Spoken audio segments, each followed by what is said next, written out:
My fingernails dug crescents into my palms as Thomas Whitmore's voice cut through the country club dining room, like a blade through silk. "Street garbage in a borrowed dress," he announced to his friends, all 23 pairs of eyes watching as I carefully folded the linen napkin beside my untouched plate of roasted duck.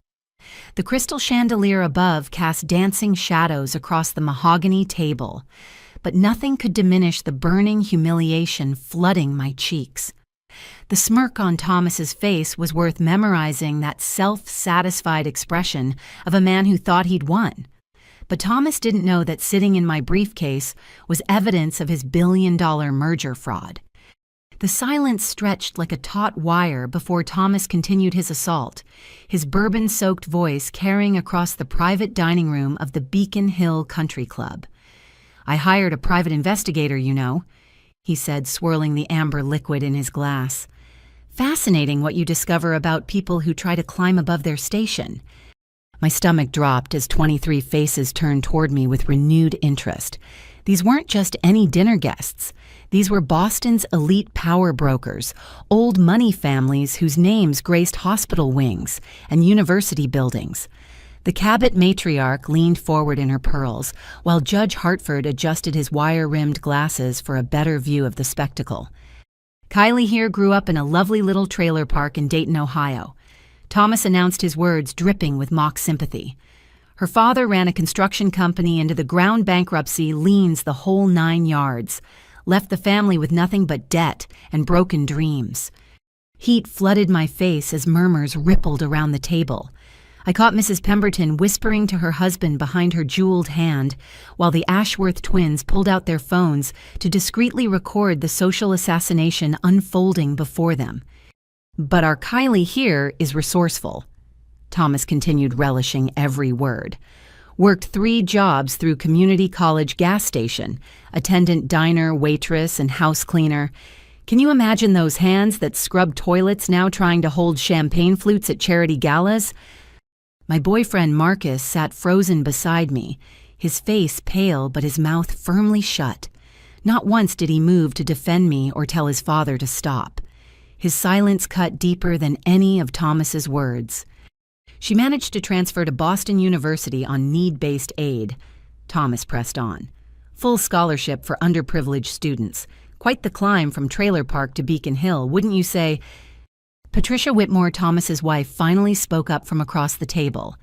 "Thomas, dear, perhaps we could—" "Oh, I'm not finished," he interrupted, holding up his hand. "The best part is how she thinks she belongs here now. Designer dress, probably rented for the occasion, trying to fit in with her betters." His laugh was cold and calculating. "Some people simply don't understand that breeding matters. You can dress up street garbage, but it's still garbage underneath." The room fell silent except for the gentle clink of someone setting down their water glass. I realized this wasn't spontaneous cruelty fueled by alcohol. This was a calculated, premeditated attack designed to humiliate me so thoroughly that I would disappear from Marcus's life forever. Thomas had orchestrated this entire dinner as a public execution of my character, using Boston's social elite as his willing audience. Dr. Williams from Massachusetts General shifted uncomfortably in his chair while the Beckworth sisters exchanged meaningful glances. These people would spread this story through every drawing room and yacht club from Back Bay to Martha's Vineyard before the weekend ended. As Thomas lifted his bourbon in a mock toast, his eyes gleaming with triumph, I made a decision that would change everything. I wouldn't run. I wouldn't cry. I would remember every word, every face, every detail of this moment, because someday, somehow, I would make sure Thomas Whitmore understood exactly what kind of mistake he'd just made. My chair scraped against the polished hardwood floor as I stood ignoring the collective intake of breath from the dinner guests. "Excuse me." I managed my voice steadier than I felt. "I need to freshen up." Walking through the country club's ornate hallways felt like moving underwater. Oil paintings of long-dead Brahmins stared down from gilded frames, their disapproving expressions mirroring the faces I'd left behind in the dining room. My heels clicked against marble floors that probably cost more than my father's annual income before his business collapsed. The ladies' powder room was empty, thank God. I gripped the marble vanity and stared at my reflection in the antique mirror. The woman looking back at me wore a navy blue cocktail dress I'd saved for months to afford, not rented as Thomas had suggested. My dark hair was pulled back in an elegant chignon that had taken me an hour to perfect. But all I could see now was what Thomas saw an imposter playing dress-up in a world where I didn't belong. I splashed cold water on my wrists, trying to calm the rage burning in my chest. The bathroom door opened with its characteristic squeak, and I quickly ducked into one of the private stalls, not ready to face whoever had entered. "Gregory, you worry too much," came Thomas's unmistakable voice from the hallway outside. "The environmental assessments are clean as a whistle." My blood froze. Gregory Harrison was Thomas's business partner, a nervous man with thinning hair who'd barely spoken during dinner. I pressed myself against the stall door, straining to hear their conversation through the powder room's open window. Those reports were supposed to be confidential. Gregory's voice carried a tremor of anxiety. "If anyone discovers what we've done with the soil contamination data, nobody's going to discover anything." Thomas interrupted with the confidence of a man accustomed to getting his way. "The Meridian Industries acquisition goes through next week exactly as planned. $300 million in inflated value thanks to our creative interpretation of those pesky environmental concerns." My hands trembled as I pulled out my phone, quickly activating the voice recorder. This was securities fraud on a massive scale, the kind of white-collar crime that destroyed retirement funds and pension plans. But the groundwater contamination alone should trigger a $200 million cleanup requirement, Gregory protested. "We're talking about heavy metals, industrial solvents, God knows what else from decades of improper disposal. If the EPA gets involved..." "The EPA won't get involved because they'll never see the real assessment reports," Thomas said with chilling matter-of-factness. "Our friends at Environmental Solutions, Inc. have provided us with beautifully sanitized documents that show minimal impact. Meanwhile, the actual contamination data sits safely in my private safe, where it will remain until long after we've closed this deal." I felt sick to my stomach. Meridian Industries was a manufacturing company with facilities across 3 states. Thousands of investors, including pension funds representing teachers, firefighters, and police officers, were planning to sink their retirement savings into what they believed was a clean, profitable acquisition. The pension funds alone represent over 400,000 individual investors. Gregory continued, his voice barely above a whisper. "If this deal collapses when the real environmental costs surface, then they should have done better due diligence." Thomas cut him off coldly. "I'm not running a charity here, Gregory. We're businessmen. Sometimes that means making difficult decisions." "Difficult decisions." Gregory's voice cracked. "Thomas, we're talking about people's life savings. Retirement funds for public employees who've worked 30 years believing their pensions were safe. If they lose everything because we hid contamination that makes Meridian worthless, they'll lose their money whether we're involved or not," Thomas replied with frightening calm. "At least this way we profit from the inevitable. The contamination has been there for decades. We didn't create it. We're simply choosing not to advertise it." My phone captured every word as Thomas laid out his strategy to defraud investors while enriching himself. But as I listened to him describe the pension fund victims, a terrible realization began to form. I thought about my father's construction company, how it had failed so suddenly after acquiring what seemed like prime commercial property, how the cleanup costs had bankrupted him when unexpected contamination surfaced months after the purchase.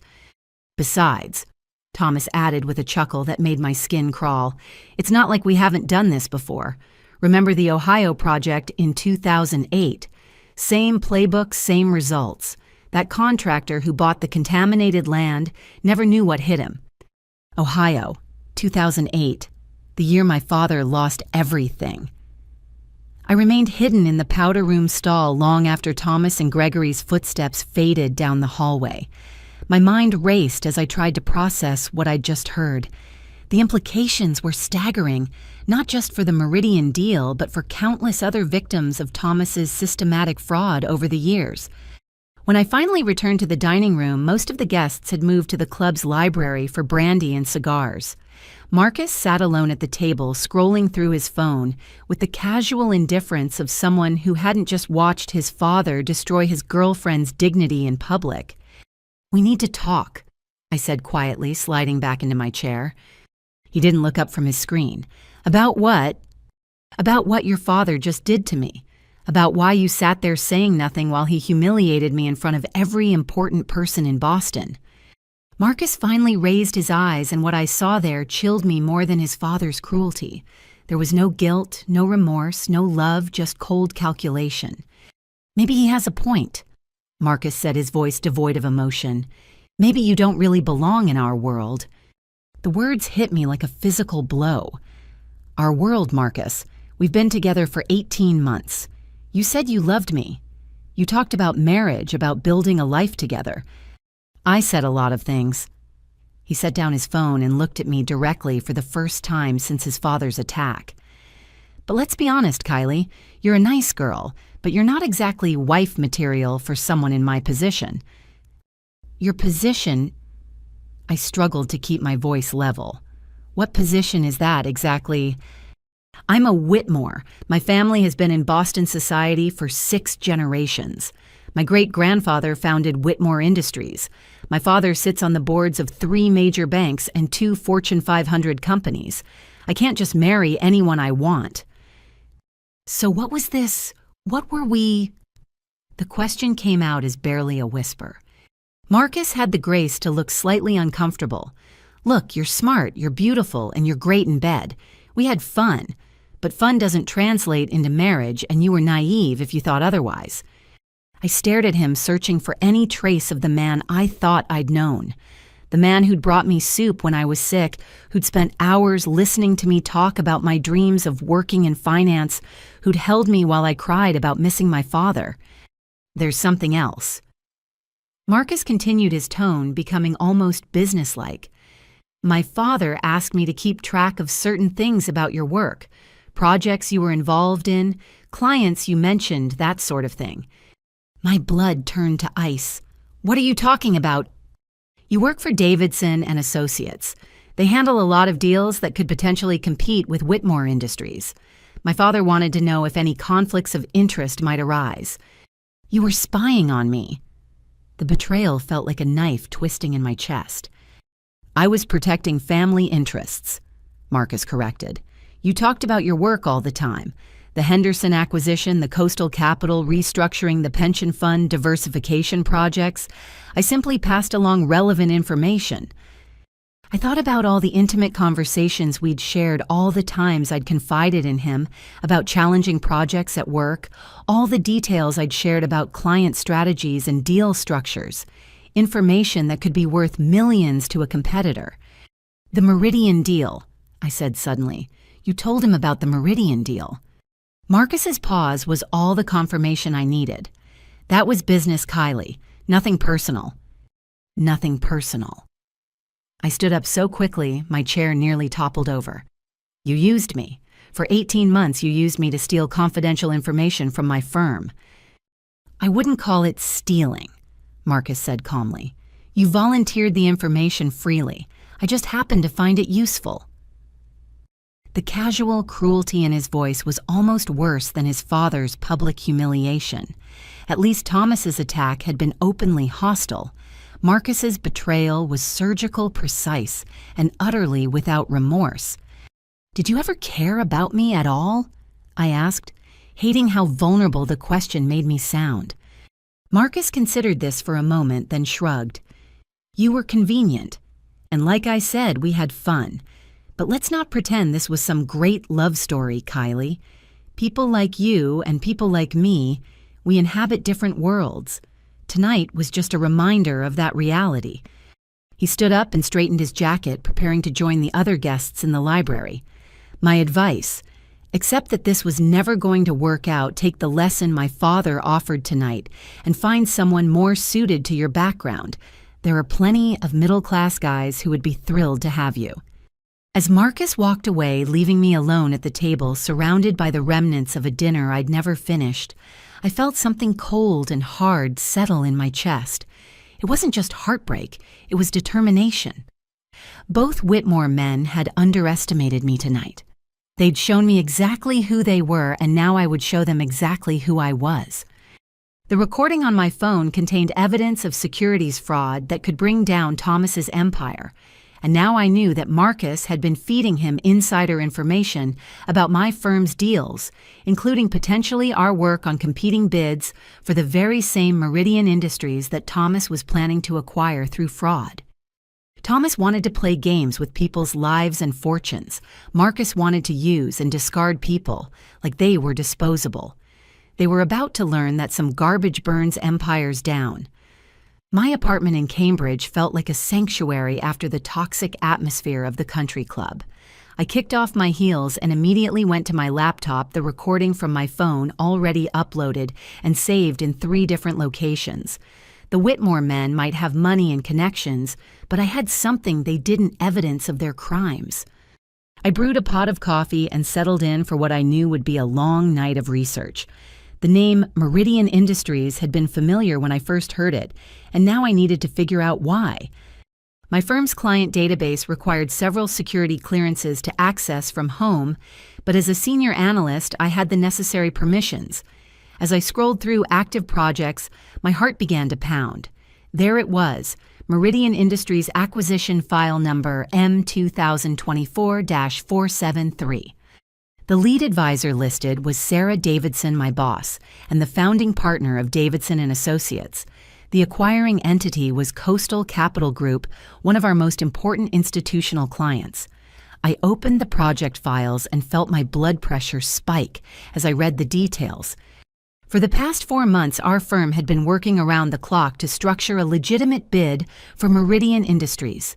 Sarah had assembled a team of environmental lawyers, forensic accountants, and industrial specialists to conduct the most thorough due diligence possible. Every contamination report, every environmental impact study, every regulatory filing had been scrutinized to determine Meridian's true value. According to our analysis, Meridian was worth approximately $420 million, assuming proper environmental cleanup and regulatory compliance. Our bid reflected this realistic valuation, accounting for estimated remediation costs of nearly $200 million based on preliminary soil and groundwater testing. But Thomas's fraudulent bid, if Gregory's numbers were accurate, valued Meridian at over $700 million by completely ignoring the environmental liabilities.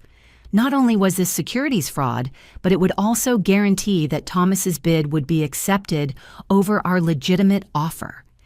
I pulled up the project timeline and felt sick. The Meridian board was scheduled to make their final decision on competing bids in exactly 5 days. Thomas wasn't just committing fraud, he was using insider information from Marcus to outmaneuver my firm's honest work.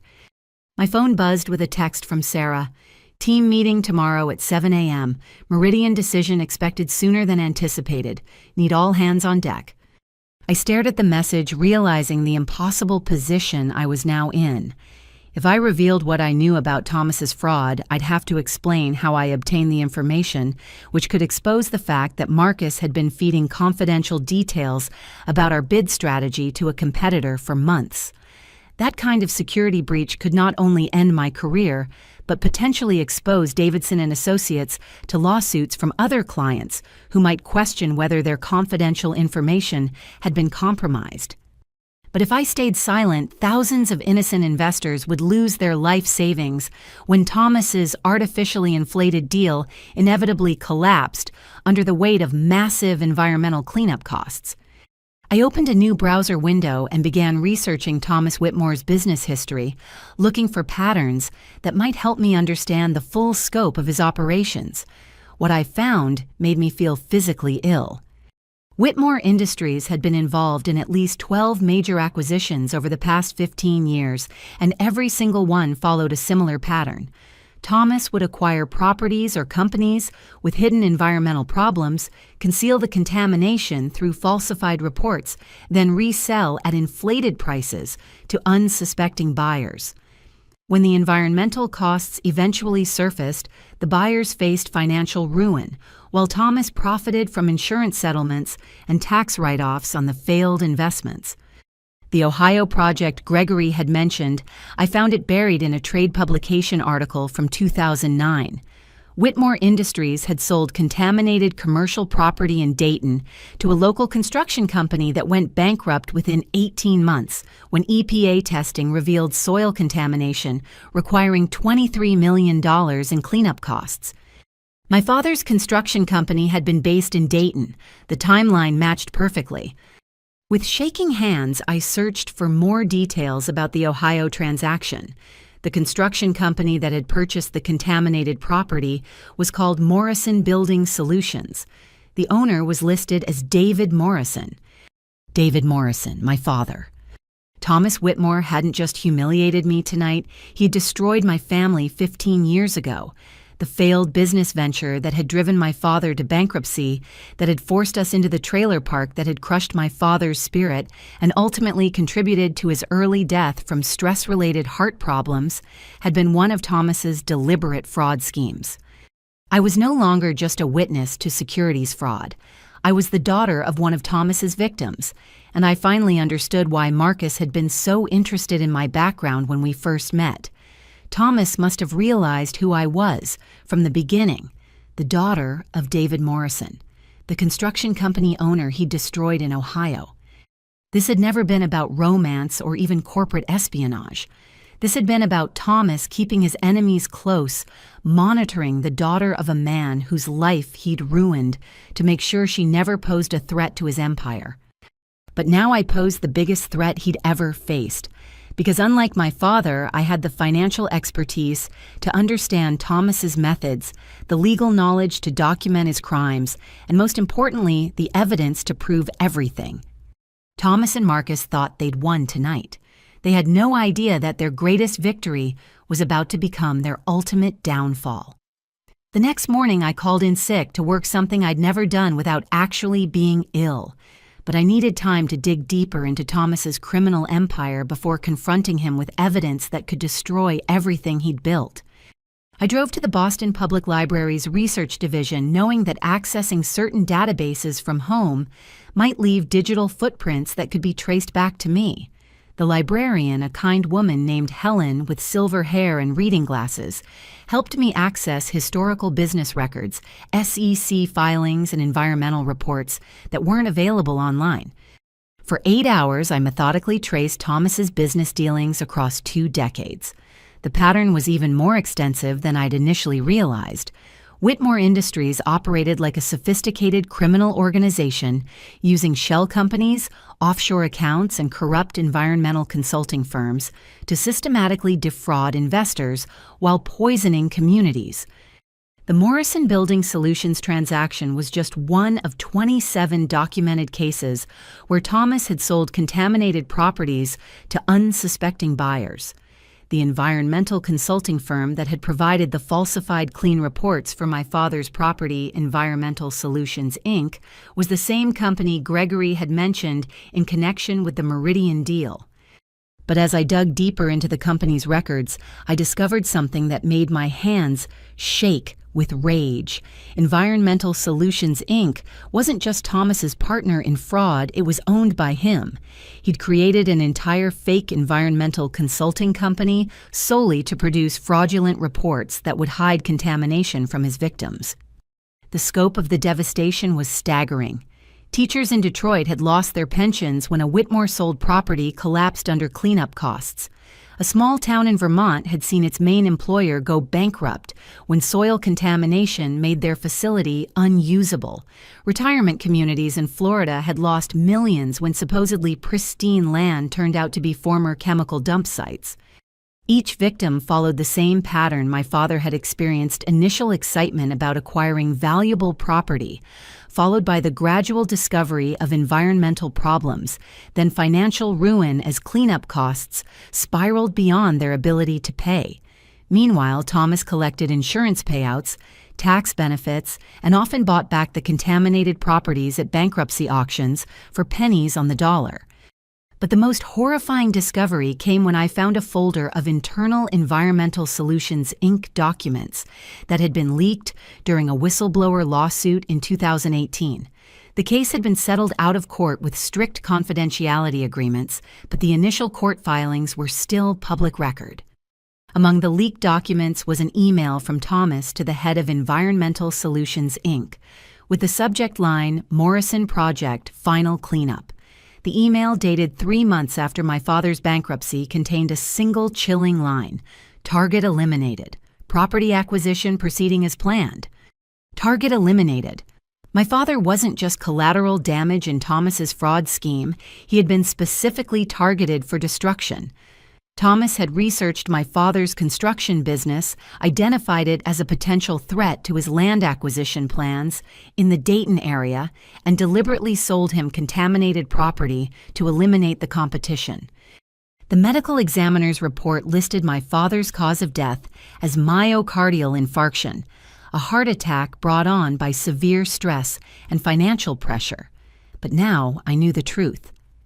Thomas Whitmore had murdered my father as surely as if he'd pulled a trigger. The stress of losing everything, of facing lawsuits he couldn't afford to fight, of watching his life's work crumble because of hidden contamination, that stress had killed him.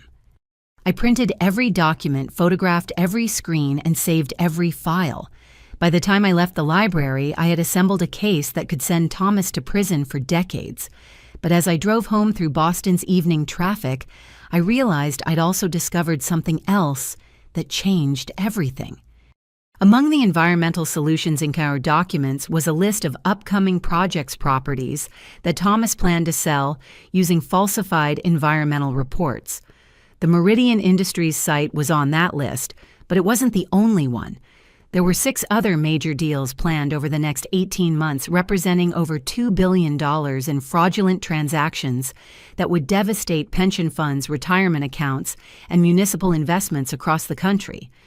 The Meridian deal wasn't just one crime, it was the first domino in a series of fraudulent schemes that would destroy thousands of families' financial security. If I could stop Thomas now, I wouldn't just be avenging my father's death. I'd be preventing countless future victims from experiencing the same devastation my family had endured. But I also realized that I couldn't do this alone. Thomas had too much money, too many connections, and too much political influence for a single person to challenge successfully. I needed allies, people with their own reasons to want to see Thomas Whitmore brought to justice. As I pulled into my apartment complex, I noticed a black sedan with tinted windows parked across the street. The same car had been behind me when I left the library. Thomas might be arrogant, but he wasn't stupid. If he suspected I was investigating him, he would take steps to protect himself. I was running out of time to build a case against him. But more importantly, I was running out of time to save the thousands of innocent people whose retirement funds would be destroyed when Thomas's Meridian fraud inevitably collapsed. The war between us had begun the moment he called me garbage at that dinner table. But now I understood that this wasn't just about personal revenge, it was about justice for every family Thomas had destroyed, starting with my own. Sunday morning brought an unexpected phone call that changed everything. I was reviewing my research files when my phone rang, displaying an unknown Boston area code. Is this Kylie Morrison? The voice was female, nervous, and vaguely familiar. Yes, who is this? This is Patricia Whitmore. We need to talk. I nearly dropped the phone. Mrs. Whitmore, I don't think... Please, she interrupted. I know what my husband said to you Friday night was inexcusable, but there are things you need to know about Thomas that go far beyond dinner party cruelty. Can you meet me somewhere private? An hour later, I sat across from Patricia in a small coffee shop in Brookline, far from the social circles where she might be recognized. Without her designer gown and jewelry, she looked older, more fragile, and utterly exhausted. I've been married to Thomas for 25 years. She began her hands wrapped around a coffee cup for warmth despite the mild weather. When I married him, I thought he was an honorable businessman who'd built his fortune through hard work and intelligence. What changed? I asked carefully.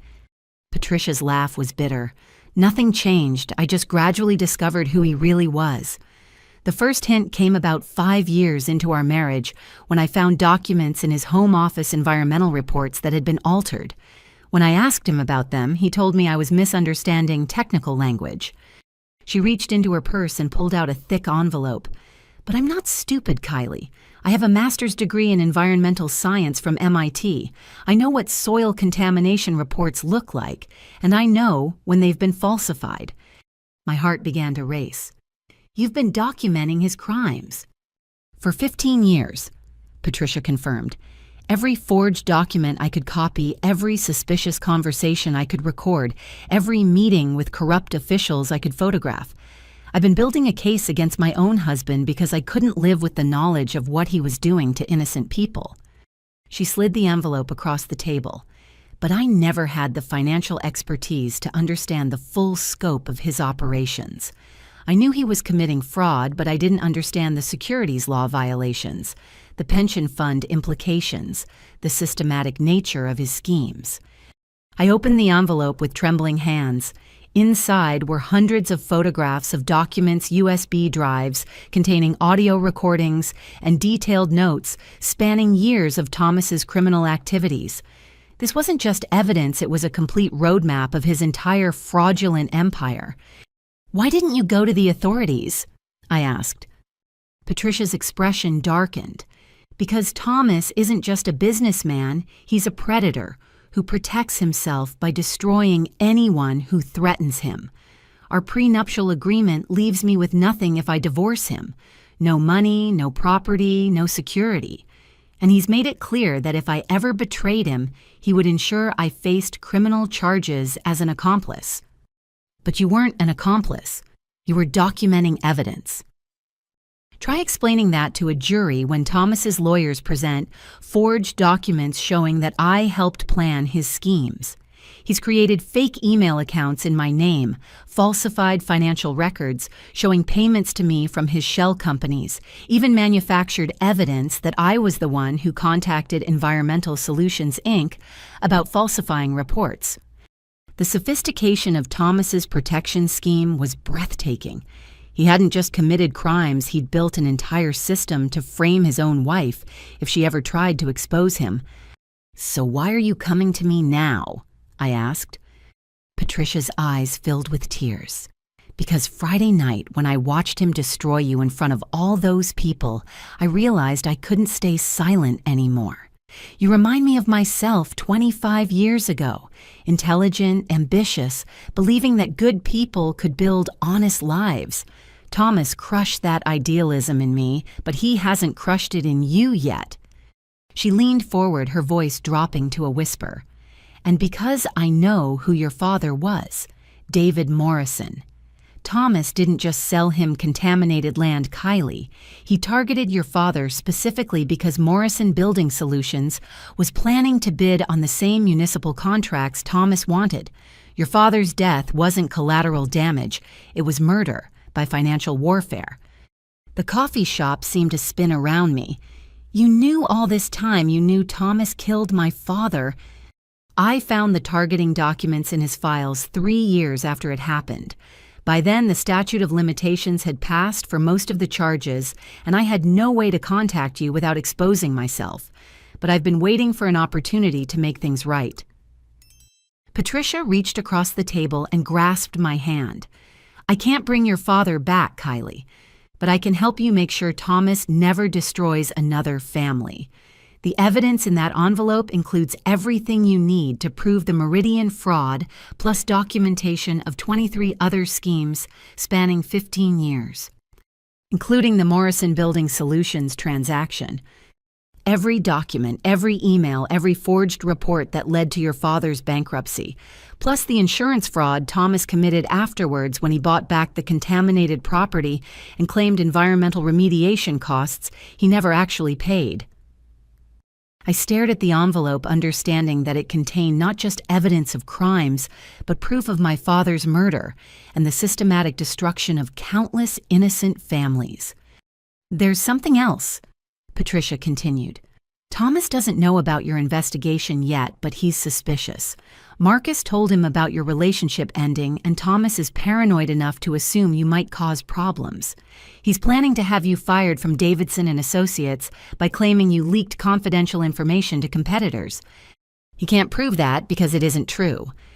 Patricia's smile was grim. "Thomas doesn't need proof, Kylie.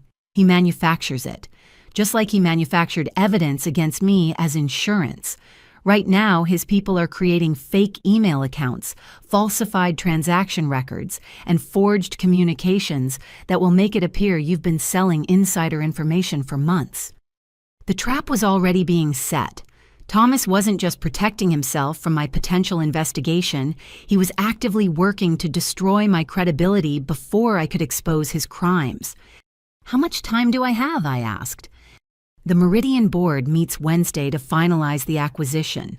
Thomas plans to have you discredited by Tuesday, ensuring that any accusations you make will be dismissed as the desperate lies of a disgraced former employee." I looked at the evidence Patricia had gathered, understanding that it represented my only chance to stop Thomas before he destroyed both my career and the financial security of thousands of innocent investors.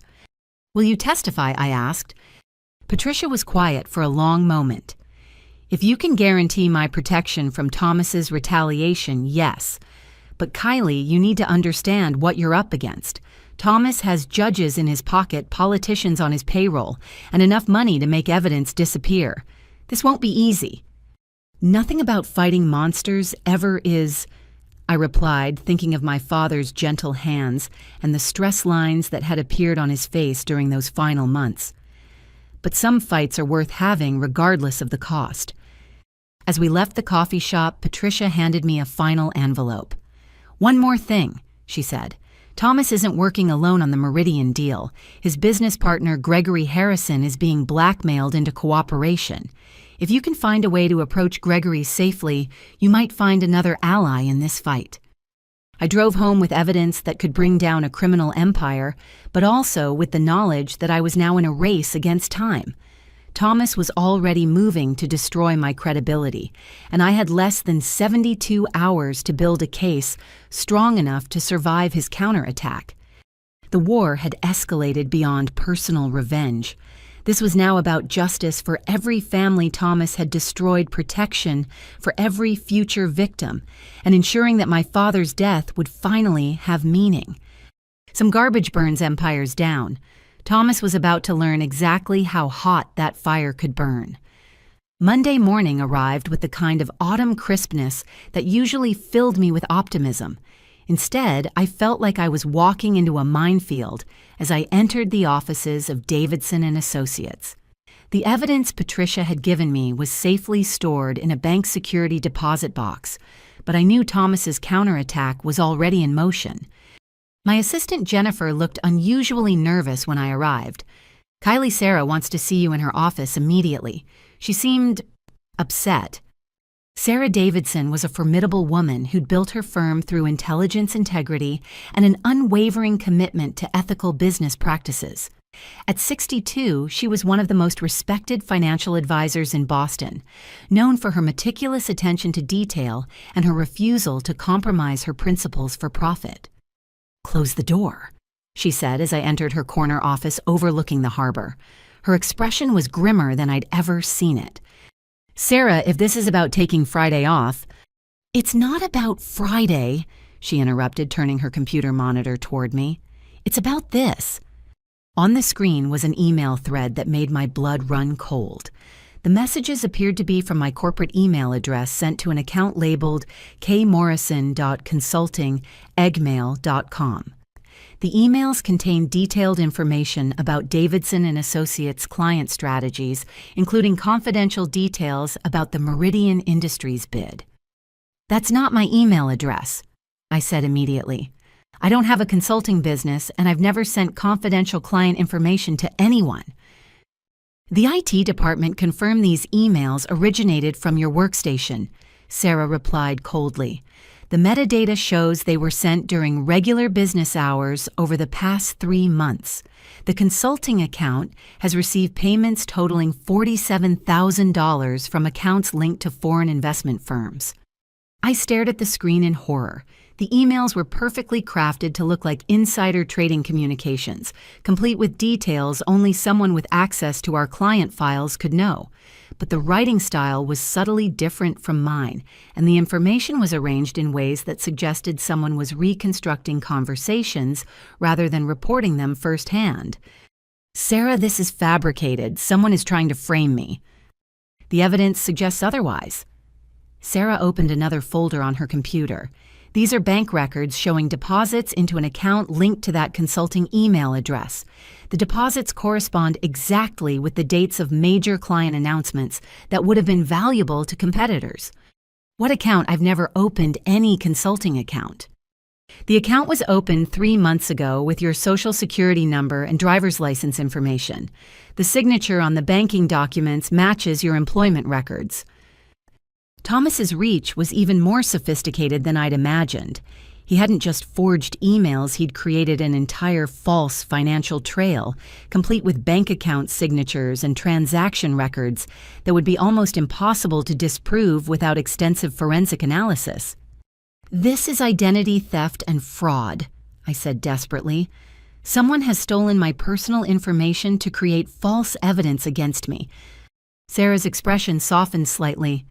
Kylie, I've known you for 3 years. This doesn't match your character or your work ethic, but the evidence is overwhelming and we have a fiduciary responsibility to our clients. If you've been leaking confidential information, it could expose the firm to massive liability claims. Who brought this to your attention? I asked, though I already knew the answer. We received an anonymous tip Friday evening, someone claiming to be a concerned party who discovered evidence of insider trading. The information was too detailed and too well documented to ignore. Friday evening, hours after Thomas's dinner party attack, he'd already begun implementing his plan to destroy my professional reputation. Sarah, I need you to listen to me very carefully, I said, sitting forward in my chair. I'm being framed by someone with extensive resources and criminal connections. The Meridian Industries deal we're working on involves securities fraud at the highest levels, and I've stumbled onto evidence that could expose a billion-dollar criminal enterprise. That's a very serious accusation, Kylie. I have documentation proving that the competing bid for Meridian is based on falsified environmental reports designed to hide massive contamination costs. The fraud involves forged government assessments, bribery of regulatory officials, and systematic deception of pension fund investors. Sarah studied my face carefully. Do you have proof of these allegations? Yes, but if I'm fired for alleged insider trading, any evidence I present will be dismissed as the desperate fabrication of a disgraced employee. That's exactly why this frame-up was designed to happen before Wednesday's board meeting.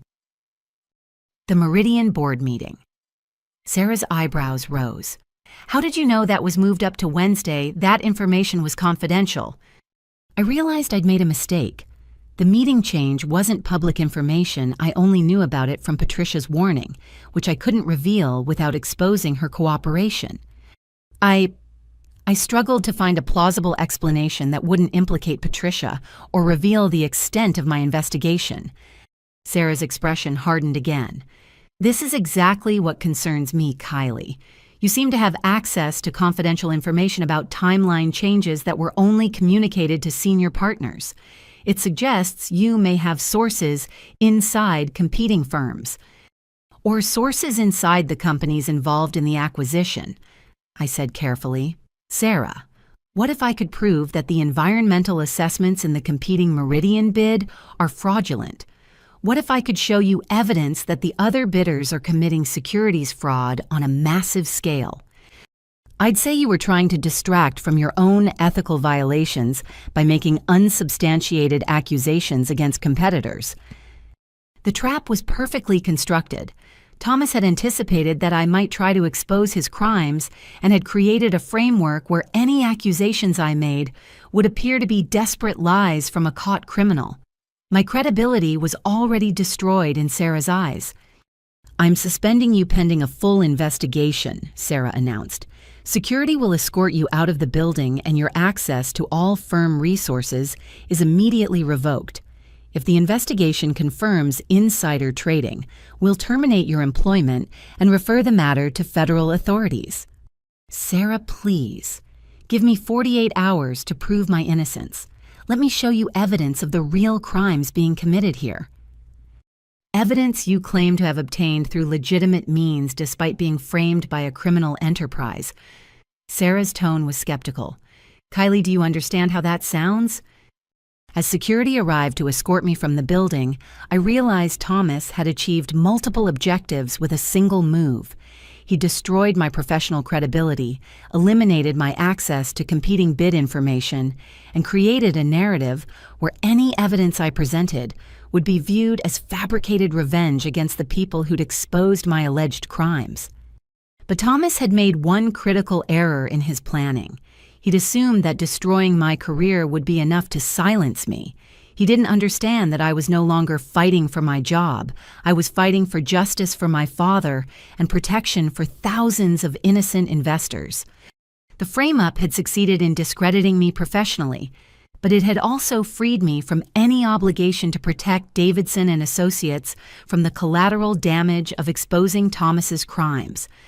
I no longer had to worry about confidentiality agreements or professional ethics constraints. Thomas wanted to play dirty. He was about to discover that he'd just unleashed an opponent with nothing left to lose and everything to fight for. Tuesday morning found me sitting in a downtown Boston diner, staring at a cup of coffee that had grown cold while I tried to figure out my next move. With my professional credibility destroyed and my access to resources eliminated, I felt like David facing Goliath without even a slingshot. That's when Gregory Harrison walked through the diner's front door. He looked terrible, unshaven, rumpled suit, the kind of exhaustion that comes from sleepless nights filled with guilt and fear. He scanned the dining area nervously before his eyes found mine. For a moment I thought he might flee, but instead he approached my corner booth with the hesitant steps of a man walking to his execution. "May I sit down?" he asked quietly. I nodded, curious about what Thomas's business partner could possibly want with me. Gregory slid into the opposite seat and immediately began speaking in a rushed whisper. "I know what happened to you at Davidson and Associates. Thomas told me about the frame-up about how he destroyed your career to prevent you from interfering with the Meridian deal." "And you're here to gloat?" I asked bitterly. "I'm here to help you stop him," Gregory said, his voice cracking with emotion. "Because I can't live with what we've done anymore, and you're the only person with the knowledge and motivation to bring Thomas down." I studied his face, looking for signs of deception. "Why would you betray your business partner?" Gregory's hands shook as he reached for his coffee. "Because Thomas isn't my partner, he's my blackmailer. And because I finally realized that helping him commit crimes makes me just as responsible for destroying innocent people's lives." "What do you mean, blackmailer?" 5 years ago, my daughter Emma was diagnosed with acute lymphoblastic leukemia. She was 12 years old. The treatment costs were astronomical: experimental therapies, specialized medications, round-the-clock nursing care. My insurance covered some of it, but we were looking at over $400,000 in out-of-pocket expenses. Gregory's voice dropped to barely a whisper. "I embezzled money from our firm's client accounts to pay for Emma's treatment. Just borrowing it, I told myself. I'd pay it back once she recovered and I could focus on work again. Thomas discovered the embezzlement. He discovered it, covered it up, and used it to control me ever since.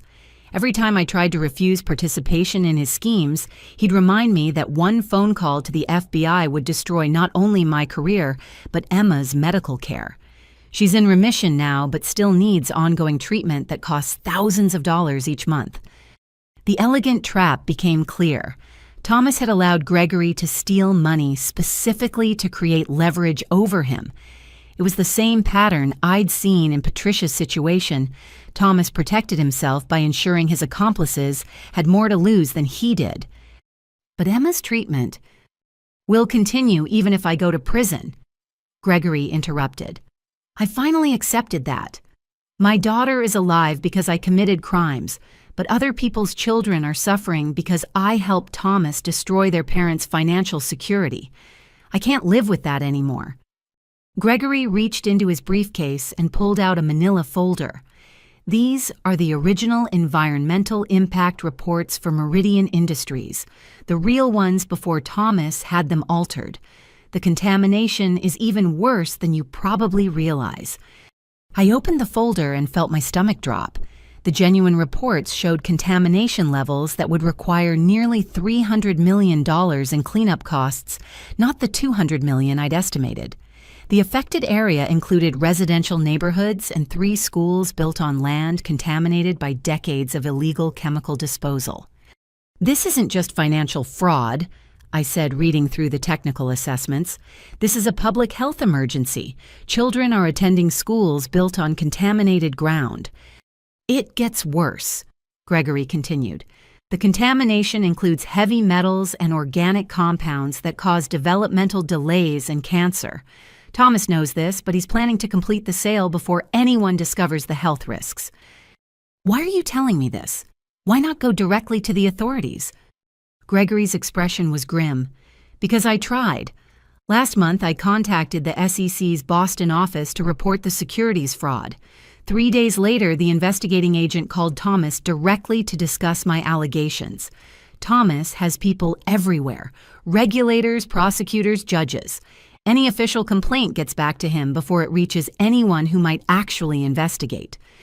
So how do we stop him? You still have credibility with one group of people who can't be bought, Gregory said. The media. Investigative journalists who specialize in financial crimes. If we can get irrefutable evidence to the right reporters, Thomas won't be able to suppress the story through political connections. I thought about this approach. The evidence would have to be absolutely bulletproof. After the frame-up at Davidson and Associates, any journalist will be skeptical of my motives. That's why we need Patricia, Gregory said. She has 15 years of documentation and she's never been accused of any crimes. Her testimony would corroborate everything we've discovered. You know about Patricia's cooperation. I've suspected for years that she was documenting Thomas's activities. She's too intelligent and too moral to be genuinely ignorant of his crimes. But I never approached her because I was afraid Thomas would realize she was a threat.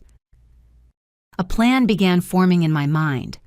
What if we could create a situation where Thomas exposed himself publicly, where he confessed to his crimes in front of witnesses who couldn't be bought or intimidated? How would we manage that? I smiled grimly, thinking about the country club dinner where this all began. By giving Thomas exactly what he wants, the opportunity to humiliate his enemies in front of an audience. His arrogance is his weakness. If we can create the right circumstances, he'll incriminate himself because he won't be able to resist bragging about his victories. Gregory considered this. The Meridian closing dinner is tomorrow night.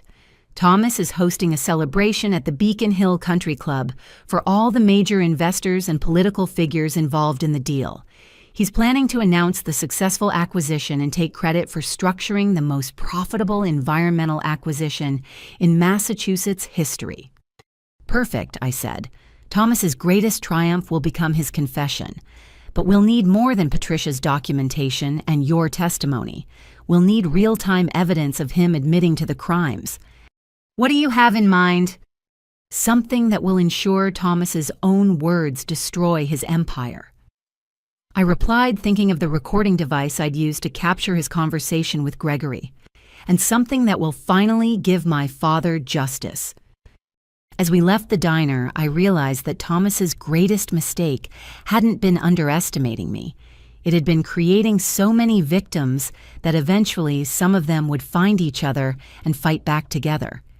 Tomorrow night at the same country club where he'd called me garbage, Thomas Whitmore would learn the true meaning of that phrase. Some garbage burns empires down, and his empire was about to go up in flames. That evening, I met Patricia and Gregory at a law office in Cambridge, far from the downtown legal district where Thomas might have informants. The attorney Rachel Chen specialized in whistleblower protection and financial crimes. More importantly, she had no connections to Boston's old money establishment and no reason to protect Thomas's interests. "What you're describing is a RICO case," Rachel said after reviewing the evidence we'd assembled. "Racketeering, conspiracy, securities, fraud, environmental crimes, and potentially murder charges if we can prove the connection between the environmental fraud and your father's death." "Can we build a case strong enough to guarantee conviction?" I asked. "The evidence is extensive, but there's a problem," Rachel admitted. "Thomas has been smart about compartmentalizing his operations. The forged documents come from shell companies. The bribery payments are routed through offshore accounts, and most of the direct communications are between Thomas and people who are either dead or too compromised to testify." "What about the Meridian deal?" Gregory asked. "That's happening in real time. We can document the fraud as it occurs." "That's our best opportunity," Rachel agreed. "But we need more than just evidence of this single crime.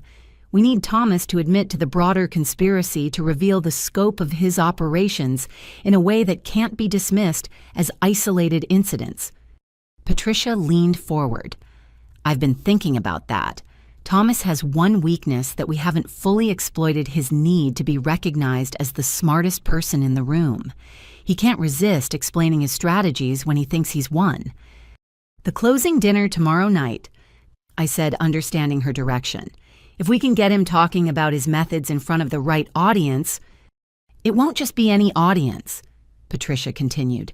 "Thomas has invited federal regulators, state environmental officials, and pension fund managers to celebrate the Meridian acquisition. If he confesses to fraud in front of those people, they'll have a legal obligation to report it." Rachel nodded slowly. "That could work, but only if we can record the confession and ensure it's admissible in court. Any evidence obtained through illegal surveillance would be inadmissible." "What if the recording devices were placed by someone with legitimate access to the venue?" I asked. "That would depend on the specific circumstances," Rachel replied carefully. "If a participant in the conversation consents to recording, it's generally legal in Massachusetts." I thought about the country club's layout, remembering the private dining room where Thomas had humiliated me. "Patricia, as Thomas's wife, you'd have legitimate access to the venue ahead of time, right?" "Yes, I'm hosting the dinner with him. I have complete access to set up decorations, arrange seating coordinate with the catering staff." "And Gregory, you're attending as Thomas's business partner." "Unfortunately, yes. He wants me there to answer technical questions about the environmental assessments if any of the regulators get curious." A plan crystallized in my mind. What if we could create a situation where Thomas feels compelled to defend his methods, where he's so confident in his victory that he explains exactly how he's been committing fraud for years? "How?" Rachel asked. "By putting him in a room with his victims," I said. "People he thinks he's destroyed who suddenly reappear to challenge him. His arrogance won't let him walk away from that confrontation." Patricia's eyes widened with understanding. "You're planning to attend the dinner?" "Not attend," I corrected. "Crash. Thomas will have security to keep out uninvited guests, but he won't be able to resist the opportunity to humiliate me again in front of federal officials, especially if I arrive with accusations he thinks he can easily discredit." "That's incredibly dangerous," Gregory protested. "Thomas has already destroyed your career. If you confront him publicly without irrefutable proof, he could have you arrested for trespassing harassment, or worse." "He could," I agreed, "but he won't. Because Thomas's greatest weakness is his ego. He'll want to defeat me publicly to demonstrate his power over someone who dared to challenge him. And when he does, he'll reveal more than he intends." Rachel looked concerned. "This plan requires Thomas to incriminate himself voluntarily. That's a significant gamble." "It's not a gamble if we understand his psychology." Patricia said thoughtfully. Thomas genuinely believes he's superior to everyone around him. When he feels threatened, he doesn't retreat. He attacks by demonstrating his intellectual dominance. If Kylie challenges him with partial accusations, he'll respond by explaining why she's wrong, and in doing so, he'll reveal the full scope of his crimes. "What if he just has me thrown out?" I asked. "He won't," Patricia said with certainty, "because that would look like weakness in front of the federal officials. Thomas will want to crush you intellectually, not physically remove you. He'll see it as the perfect opportunity to demonstrate his power while discrediting any future accusations you might make." Gregory nodded slowly. "And if we're recording the conversation, we'll capture his confession, along with the audience's reaction. Federal regulators won't be able to ignore evidence they witness personally." "There's still the question of recording equipment," Rachel noted. "Any devices would need to be completely undetectable and positioned to capture clear audio of the entire conversation." "I can handle that," Patricia said. "Thomas has been so paranoid about business competitors that he's had the private dining room debugged for surveillance equipment multiple times. I know exactly where monitoring devices can and can't be placed without detection.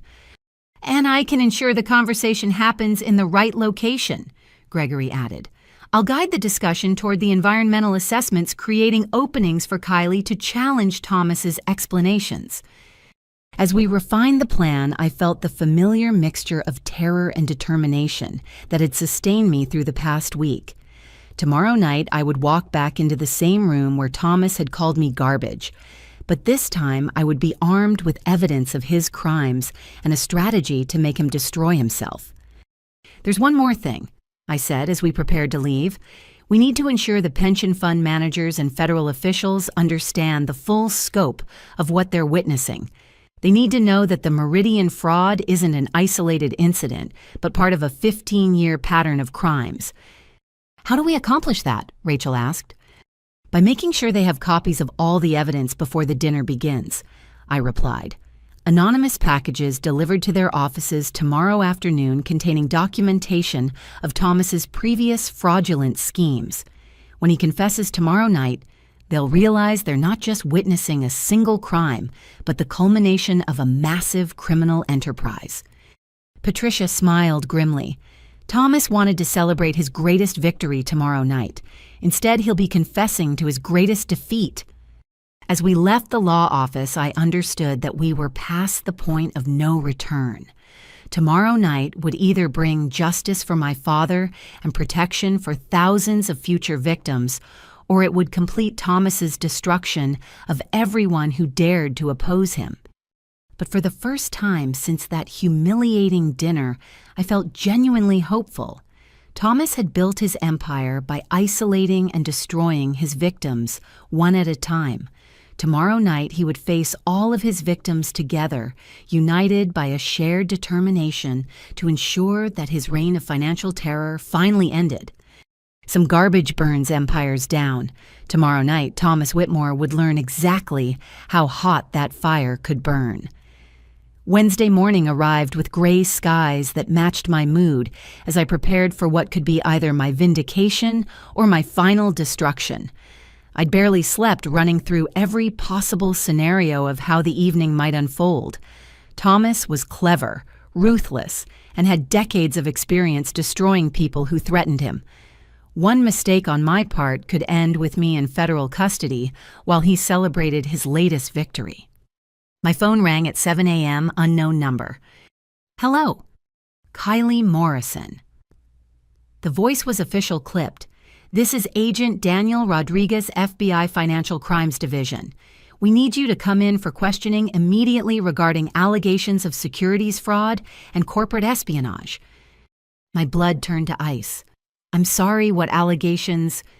"We've received evidence that you've been selling confidential client information to foreign competitors and engaging in insider trading related to the Meridian Industries acquisition.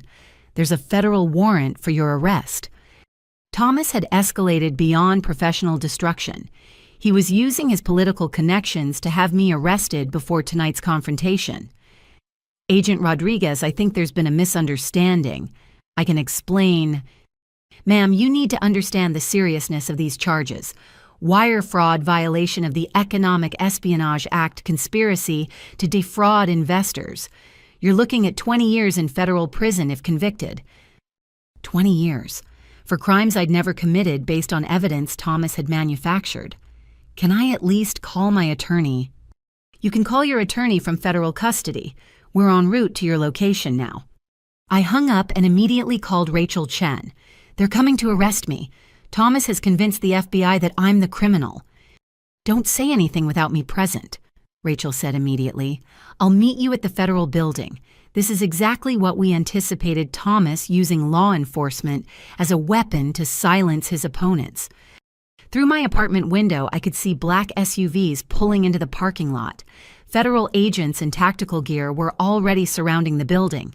Thomas hadn't just called in a favor, he'd convinced the FBI that I was a dangerous criminal requiring a full tactical response. The knock on my door was polite but firm.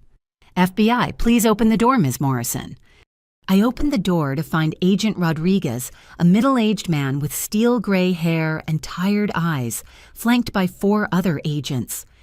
Kylie Morrison, you're under arrest for wire fraud conspiracy and violations of federal securities laws.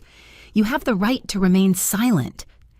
As the handcuffs clicked around my wrists, I thought about my father's face during those final months before his death.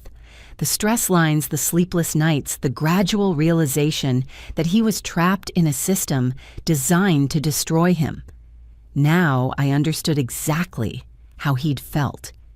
The federal building's holding cells were clean but cold, filled with the kind of fluorescent lighting that made everyone look guilty. I sat on a metal bench for 3 hours before Rachel arrived with a legal pad and a grim expression. The charges are extensive, she said, sliding documents through the cell's slot. Wire fraud, computer crimes, violation of the Economic Espionage Act conspiracy to defraud investors. But here's the interesting part. The evidence against you is almost too perfect. What do you mean? The digital forensics show that the incriminating emails were sent from your workstation, but the metadata indicates they were composed using software you don't have installed on your computer. The bank records show deposits into an account opened with your social security number, but the signature analysis reveals subtle differences that suggest forgery. Can we prove it's fabricated? With time, yes. But that's exactly what Thomas is counting on, keeping you in custody until after the Meridian deal closes. By the time we can prove your innocence, the fraud will be complete and thousands of investors will have lost their retirement savings. I slumped against the cold concrete wall. So he wins. After everything we've discovered, after all the evidence we've gathered, Thomas still manages to silence me at the crucial moment. Not necessarily, Rachel said, lowering her voice. The FBI agents who arrested you aren't corrupt. They're following what appears to be legitimate evidence. Agent Rodriguez specifically mentioned that they received the tip about your alleged crimes from a concerned party with extensive documentation. Thomas. Almost certainly. But here's what's interesting. The concerned party also provided information about irregularities in the Meridian Industries' environmental assessments. The FBI is planning to investigate those claims after they finish processing your case. I sat up straighter. They have copies of the real environmental reports.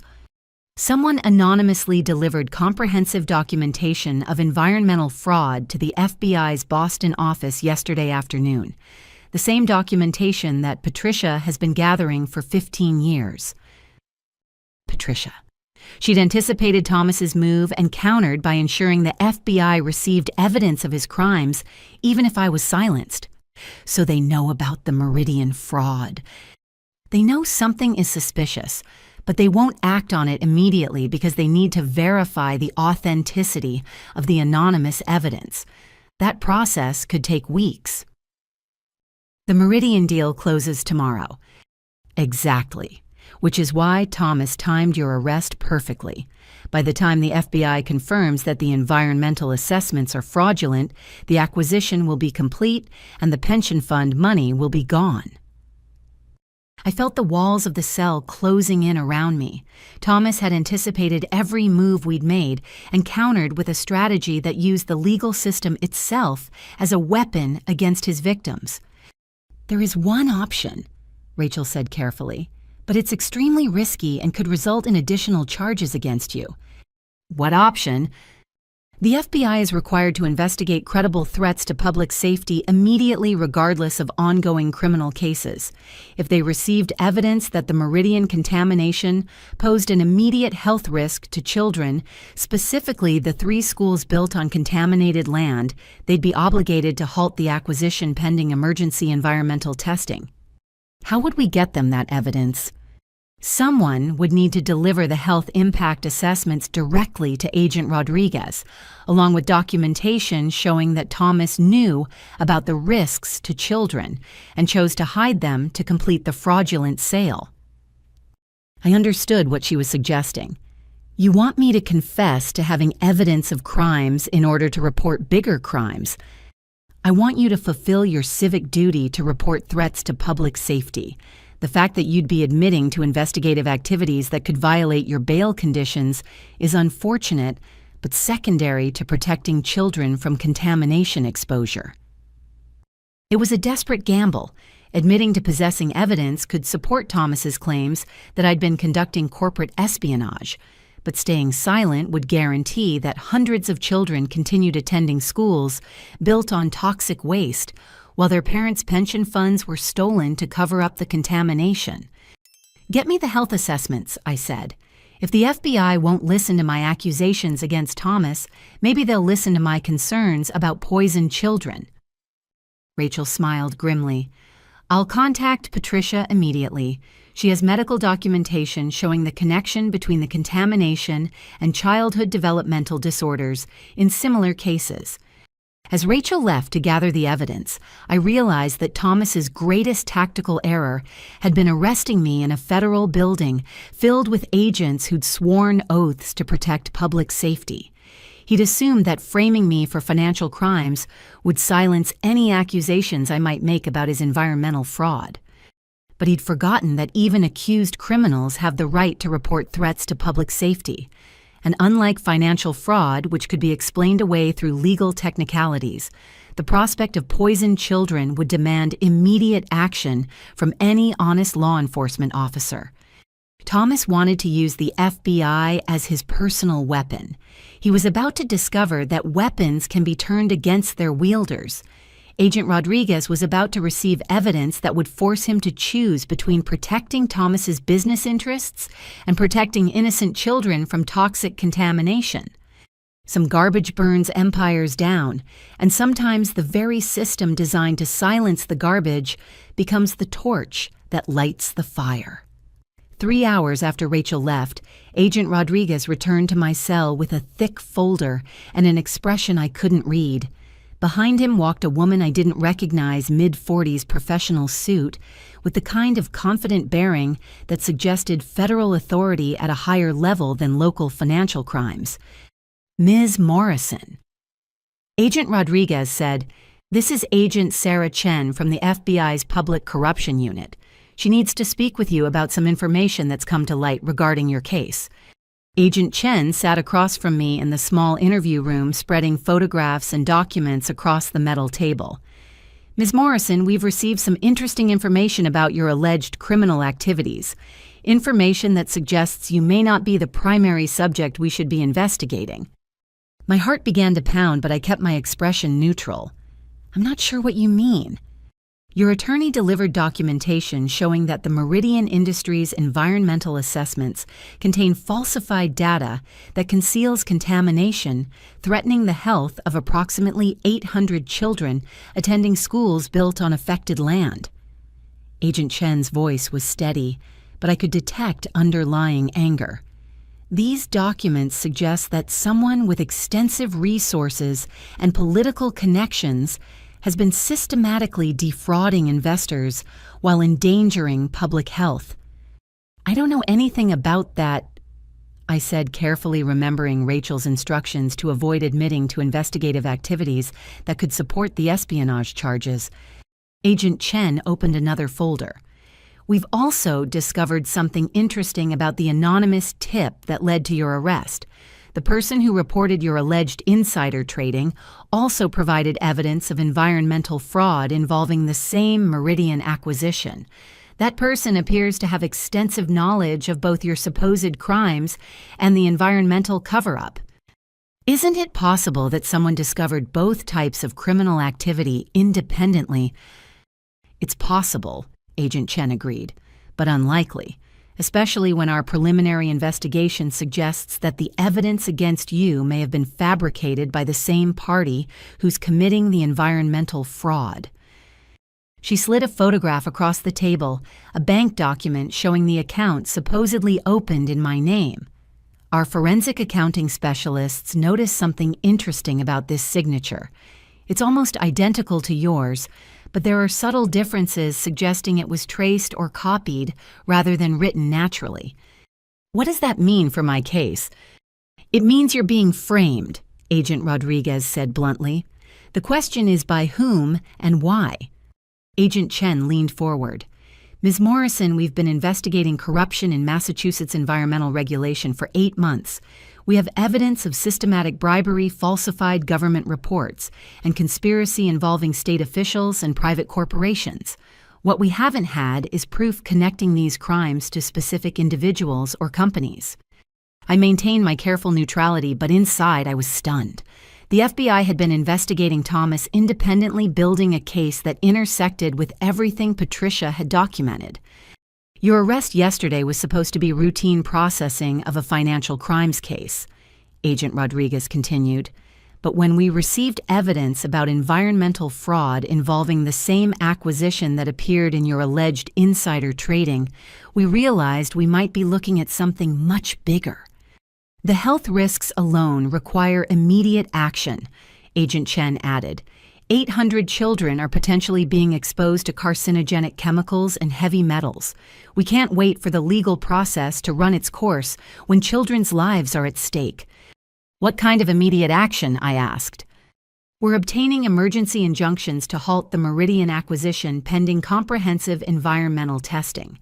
We're also seizing all documents related to Environmental Solutions, Inc., or the consulting firm that provided the allegedly falsified assessments. Environmental Solutions, Inc., Thomas's fake consulting company. The FBI was dismantling his operation piece by piece. There's something else, Agent Chen said, opening a final folder. We've identified the source of the anonymous tip that led to your arrest. The information came from someone with access to sophisticated document fabrication resources and detailed knowledge of federal investigative procedures. She showed me a communication log that made my pulse race. The anonymous tip had come from Thomas Whitmore himself, using a series of shell companies and intermediaries to hide his identity while providing the FBI with manufactured evidence against me. Mr. Whitmore appears to have extensive connections within state environmental regulatory agencies, Agent Rodriguez noted. Connections that may explain how fraudulent environmental assessments received official approval despite obvious discrepancies. Are you saying Thomas Whitmore framed me to prevent me from exposing his environmental fraud? I asked, finally allowing myself to hope that the truth was emerging. We're saying that the evidence strongly suggests a pattern of criminal behavior that extends far beyond simple financial fraud, Agent Chen replied.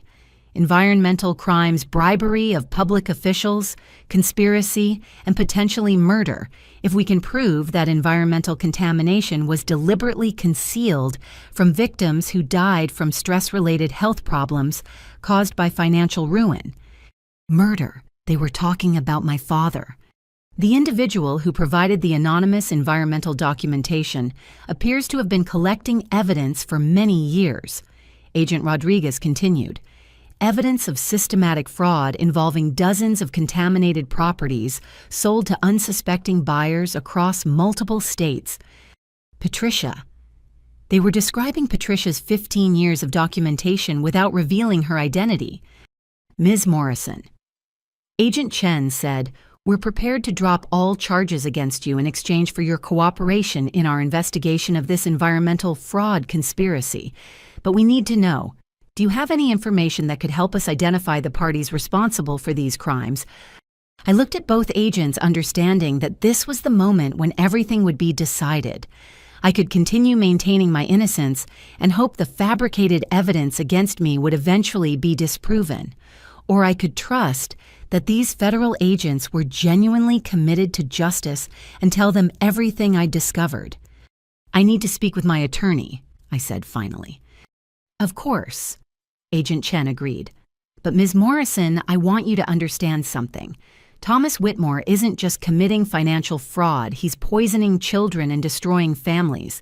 If you have information that could stop him, those children's health may depend on your decision." As the agents left me alone in the interview room, I realized that Thomas's greatest mistake had been using the FBI to frame me. He'd assumed that federal agents were as corrupt as the state officials he'd been bribing for years. Instead, he'd delivered evidence of his own crimes directly to honest investigators who were already building a case against him. The hunter had become the hunted. Thomas thought he was using law enforcement as a weapon against me, but he'd actually armed his enemies with the tools they needed to destroy his empire. Patricia had been working with the FBI for months, not just documenting Thomas's crimes, but actively cooperating with a federal investigation. My arrest wasn't a defeat. It was the final piece of evidence the FBI needed to prove that Thomas was systematically eliminating threats to his criminal enterprise. When Rachel returned, I would tell her everything, not because I trusted the system, but because I finally understood that the system included people like Agent Chen and Agent Rodriguez federal officers, who cared more about protecting children than protecting corrupt businessmen with political connections. Thomas had wanted to silence me by framing me for his crimes. Instead, he'd given me federal protection and a platform to expose the full scope of his criminal empire. Some garbage burns empires down, and Thomas had just handed me the matches. Agent Chen returned that afternoon with news that changed everything we thought we knew about the Meridian Industries contamination. She carried classified folders marked with Department of Homeland Security seals, and her expression was grimmer than I'd seen from any federal agent.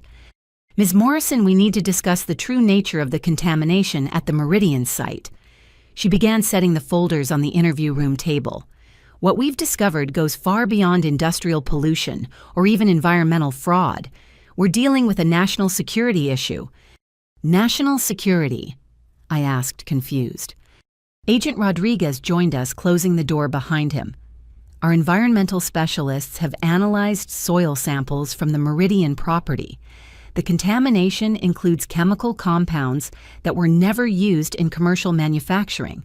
These are substances that were only produced during classified military research programs in the 1980s. My stomach dropped. "What kind of military research?" "Chemical weapons testing," Agent Chen said quietly. "Specifically experimental nerve agents and biological weapons that were developed in violation of international treaties. The Meridian site was used as a testing ground for weapons that were supposed to have been destroyed decades ago. The implications hit me like a physical blow. The children attending those schools are being exposed to some of the most toxic substances ever created," Agent Rodriguez confirmed. "Compounds that cause neurological damage, developmental disorders, and aggressive forms of cancer. The health risks are exponentially worse than we initially realized." "How long has Thomas known about this?" I asked. Agent Chen opened one of the classified folders.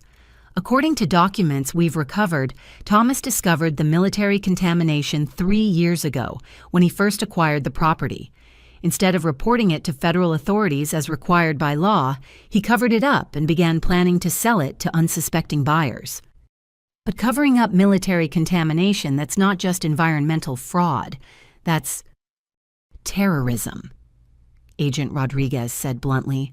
"Under federal law, deliberately concealing weapons-grade chemical hazards that threaten public safety constitutes an act of domestic terrorism.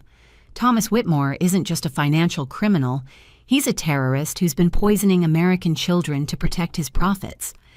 The scope of Thomas's evil was beyond anything I'd imagined. "What about the other properties? The other victims, like my father, were conducting emergency testing at 17 sites connected to Environmental Solutions, Inc. Agent Chen replied, "Preliminary results suggest that at least 6 properties contain similar military-grade contamination. Your father's construction site in Ohio is one of them. Weapons-grade contamination. My father hadn't just been destroyed by financial fraud, he'd been killed by exposure to chemical weapons that Thomas had deliberately hidden from him.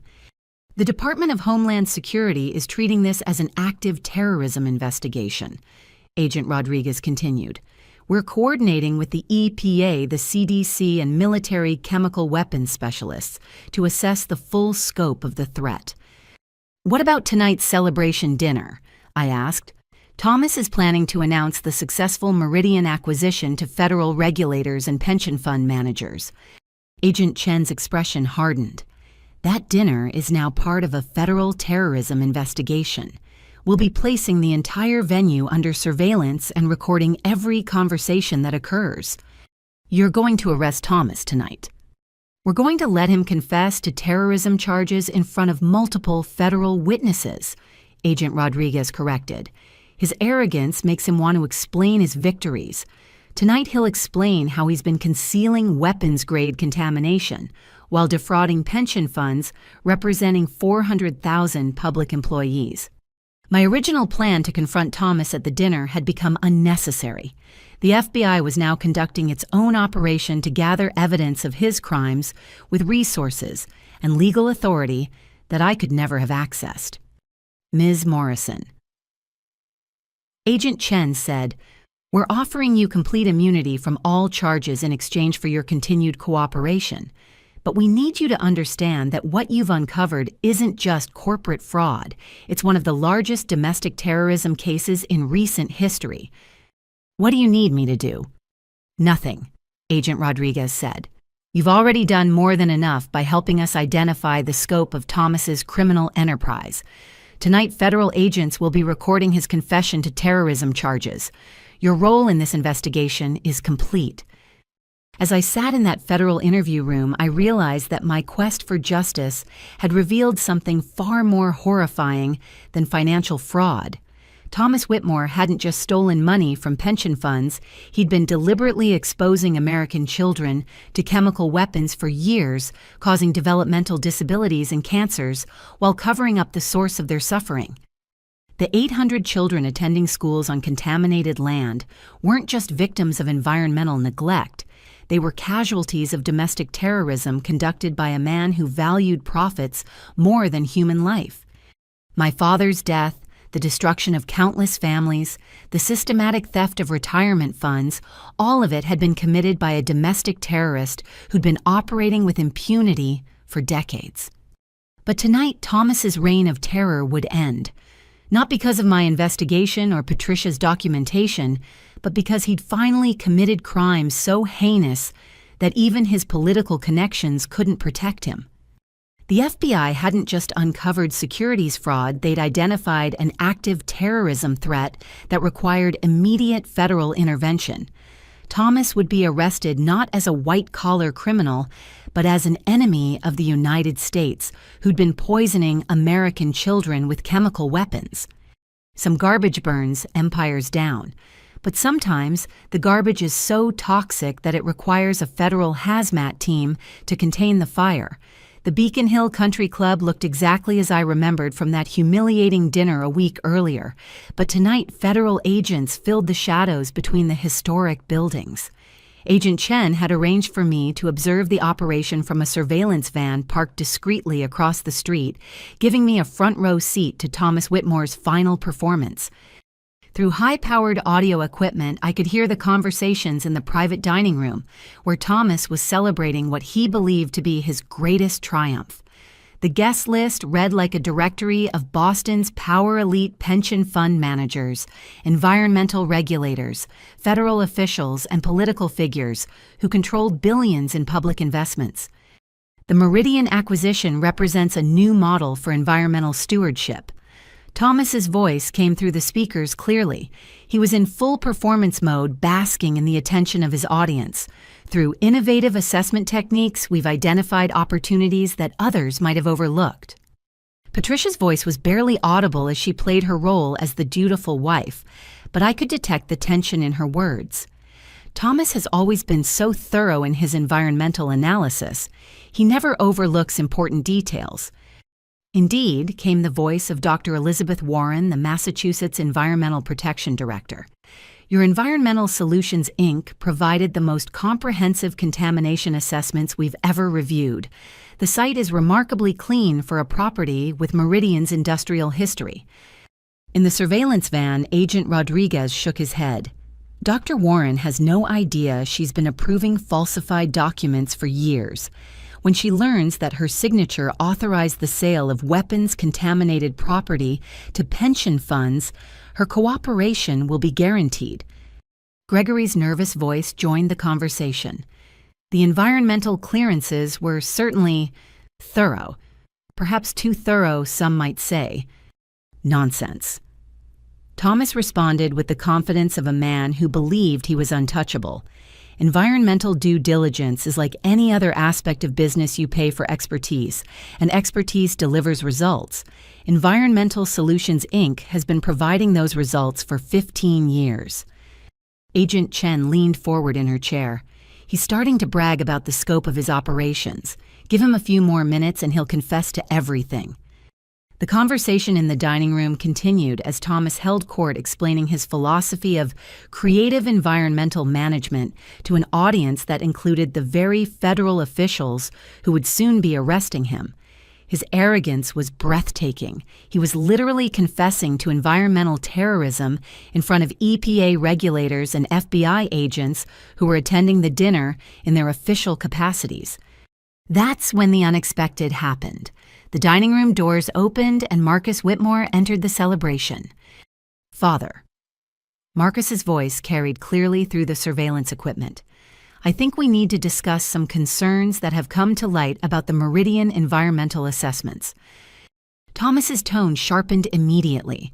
What concerns the assessments were thoroughly reviewed and approved by all relevant authorities. I've been contacted by someone claiming to have evidence that the Environmental Solutions, Inc. reports were falsified, Marcus continued. Someone who seems to have detailed knowledge of our business practices. The surveillance van fell silent as we realized what was happening. Marcus wasn't there to support his father.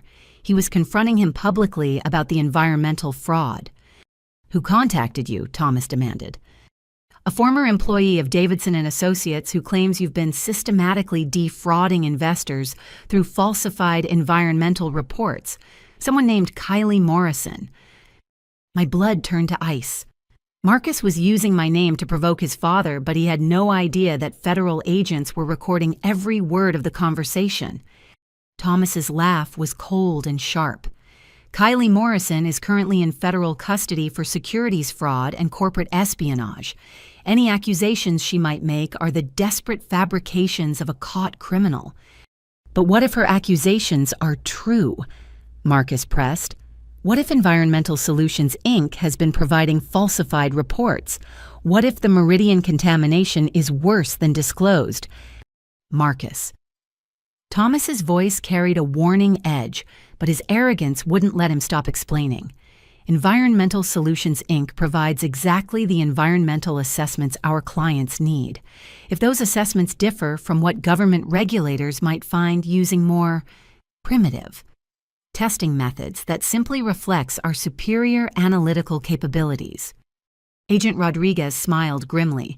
He's confessing to fraud in front of 3 federal regulators and 2 pension fund directors. This is better than we hoped. But Thomas wasn't finished. His need to demonstrate intellectual superiority was overwhelming his survival instincts. The truth is, Thomas continued, environmental regulation in this country is far too restrictive. Former military testing sites like Meridian contain trace amounts of substances that pose minimal risk to public health, but bureaucratic overcaution would require unnecessarily expensive cleanup procedures that make profitable development impossible. Former military testing sites. He just admitted knowing about the weapons contamination in front of an audience that included federal officials with security clearances. Military testing sites. Dr. Warren's voice carried sharp surprise. Thomas, the Meridian assessments made no mention of military contamination. That information would have triggered mandatory federal review, because mandatory federal review would have prevented a perfectly safe and profitable development. Thomas replied dismissively. Sometimes environmental stewardship requires making informed decisions rather than following bureaucratic protocols designed by people who don't understand the realities of modern business. Agent Chen was already speaking into her radio. All units move now. We have confession to knowing concealment of weapons contamination. Through the audio feed, I could hear the dining room doors opening as federal agents entered the celebration. Thomas's voice rose in confusion and anger as he realized what was happening. "What is the meaning of this?" he demanded.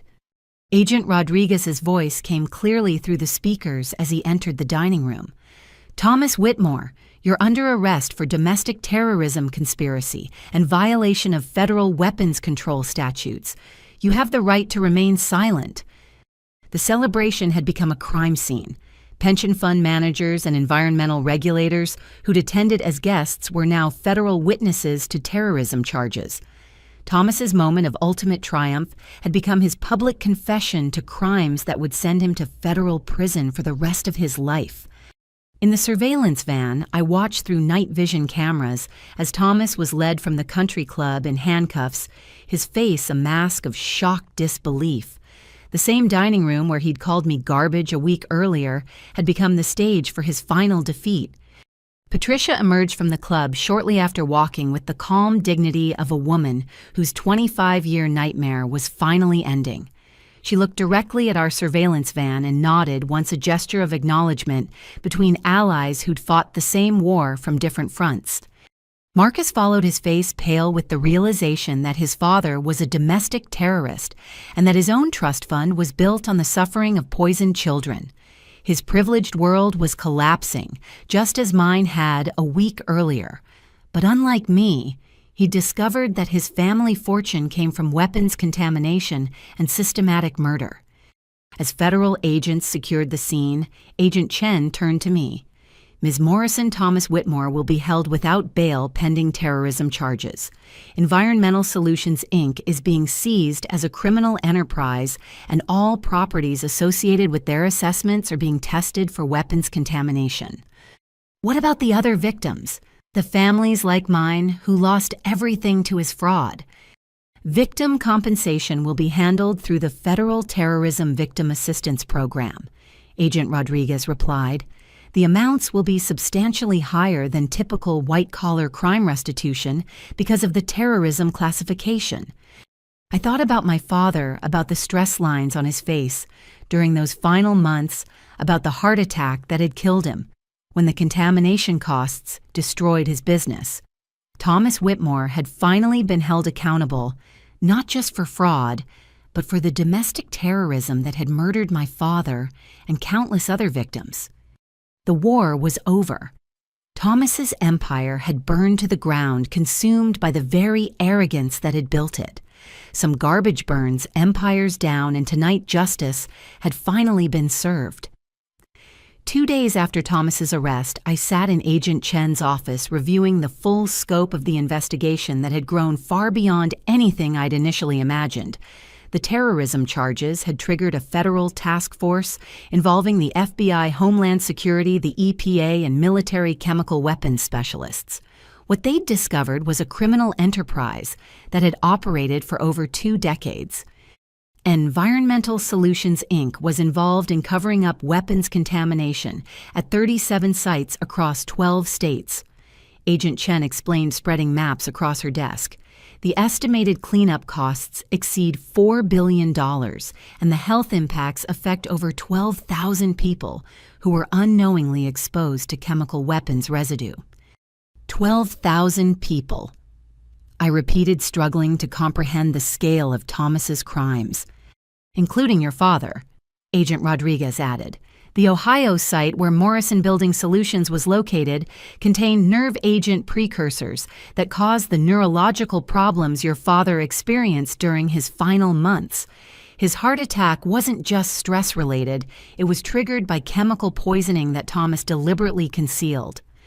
The medical examiner would need to amend my father's death certificate, but knowing the truth brought a kind of closure I hadn't expected. David Morrison hadn't died from business failure, he'd been murdered by a domestic terrorist who'd poisoned him with chemical weapons. What about the other people involved in Thomas's operation? I asked. Gregory Harrison received immunity in exchange for his testimony and cooperation in identifying additional contaminated sites. Agent Chen replied. His daughter's medical treatment will be covered by the Federal Victim Assistance Program, and he'll be placed in witness protection pending Thomas's trial. And Marcus? Agent Rodriguez's expression darkened. Marcus Whitmore is facing federal charges for corporate espionage and conspiracy. His cooperation in provoking his father's confession will be considered during sentencing, but he actively participated in industrial espionage for years. He won't receive immunity. I felt a complex mixture of emotions about Marcus's fate. His betrayal had been personal and devastating, but his actions at the dinner had helped expose his father's terrorism. What kind of sentence is he facing? Probably 3 to 5 years in federal prison plus lifetime prohibition from working in financial services, Agent Chen said. His trust fund and inheritance are being seized as proceeds of criminal enterprise, so he'll be starting over from nothing when he's released. The poetic justice wasn't lost on me. Marcus had used and discarded me because he thought I didn't belong in his privileged world. Now he would discover what it felt like to lose everything and start over with nothing, the same experience he'd inflicted on me and countless other victims of his family's crimes. There's something else you should know, Agent Rodriguez continued. Marcus has been asking to speak with you. He claims he wants to apologize and explain his actions. I'm not interested, I said immediately. Whatever explanations Marcus thinks he has, they won't change what he did or undo the damage he caused. That's your choice, Agent Chen agreed. But he did provide information that helped us identify additional victims of his father's schemes. His cooperation may help us recover assets for victim compensation. A week later, Sarah Davidson called to offer me my job back at Davidson & Associates, along with a promotion to senior partner and leadership of the firm's new corporate accountability division. The fabricated evidence against me had been completely discredited, and my role in exposing one of the largest domestic terrorism cases in recent history had transformed me from suspected criminal to celebrated whistleblower. I understand if you need time to consider the offer, Sarah said during our meeting at her office. After everything you've been through, you might prefer a fresh start somewhere else. Actually, I'd like to accept immediately, I replied, but I have conditions. Name them. I want complete authority to investigate corporate environmental fraud with dedicated resources for forensic accounting and environmental testing. And I want the firm to establish a pro bono program providing legal services to families affected by corporate contamination. Sarah smiled. Done. When can you start? That afternoon, I received a call from Patricia Whitmore, who was finalizing her divorce and preparing to testify at Thomas's terrorism trial. I wanted you to know that I'm using the divorce settlement to establish a foundation for families affected by environmental contamination, she said. We're calling it the David Morrison Foundation after your father. I had to stop walking to absorb what she'd said. Patricia, I don't know what to say.